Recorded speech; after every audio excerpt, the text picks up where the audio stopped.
UDF അധികാരത്തിൽ വന്നാൽ ആഭ്യന്തര വകുപ്പ് ജമാഅത്തെ ഇസ്ലാമിക് എന്ന പരാമർശത്തിൽ CPIM നേതാവ് AK ബാലനെതിരെ UDF നേതാക്കൾ സംഘപരിവാർ അജണ്ടയുടെ ഭാഗമായാണ് പ്രതികരണമെന്ന് പ്രതിപക്ഷ നേതാവ് കുറ്റപ്പെടുത്തി. വർഗീയ കലാപമുണ്ടാക്കാനുള്ള ശ്രമമാണെന്ന് രമേശ് ചെന്നിത്തല വിമർശിച്ചു. AK ബാലനെതിരെ ജമാഅത്തെ ഇസ്ലാമി വക്കീൽ നോട്ടീസ് അയച്ചു.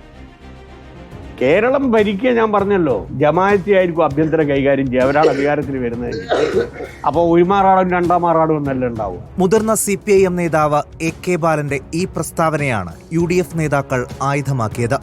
രാജ്യത്ത് സംഘപരിവാർ നടത്തുന്ന അജണ്ടയുടെ ഭാഗമാണ് ബാലന്റെ വാക്കുകളെന്ന് പ്രതിപക്ഷ നേതാവ്. ഈ പ്രചരണം ഈ തെരഞ്ഞെടുപ്പിനെ സംഘപരിവാർ ചെയ്യുന്നത് പോലെ ആക്കി മാറ്റാനുള്ള ഈ ശ്രമത്തെ ചെറുത്തു തോൽപ്പിക്കും. വർഗീയ കലാപമുണ്ടാക്കാനുള്ള ശ്രമമെന്ന് രമേശ് ചെന്നിത്തല. CPMന്റെ നേതാവ് AK ബാലന്റെ പരാമർശം നാട്ടിൽ വർഗീയമായ ചേരിതിരിവുണ്ടാക്കാൻ വേണ്ടിയാണ്. അതിനിടെ AK ബാലൻ പ്രസ്താവന പിൻവലിച്ച് മാപ്പ് പറയണമെന്നാവശ്യപ്പെട്ട് ജമാഅത്തെ ഇസ്ലാമി വക്കീൽ നോട്ടീസ് അയച്ചു. നിയമസഭാ തിരഞ്ഞെടുപ്പ് ലക്ഷ്യം വെച്ച് മുസ്ലിം സംഘടനയ്ക്കെതിരെ വിദ്വേഷവും ഭീതിയും പടർത്തി മറ്റു മതവിഭാഗങ്ങളുടെ വോട്ടുറപ്പിക്കുകയാണ് AK ബാലന്റെ ലക്ഷ്യമെന്നാണ് കുറ്റപ്പെടുത്തൽ. ജമാഅത്തെ ഇസ്ലാമിയെ ടൂളാക്കിയിട്ടോ അല്ലാതെയോ ഒക്കെ സ്വീകരിച്ചുകൊണ്ടിരിക്കുന്ന വർഗീയ ധ്രുവീകരണ രാഷ്ട്രീയം അപകടകരമാണ്. അതിൽ നിന്ന് ഇടതുപക്ഷം പിന്തിരിയണം. 1 കോടി രൂപ നഷ്ടപരിഹാരവും ജമാഅത്തെ ഇസ്ലാമി ആവശ്യപ്പെട്ടിട്ടുണ്ട്. News desk reporter.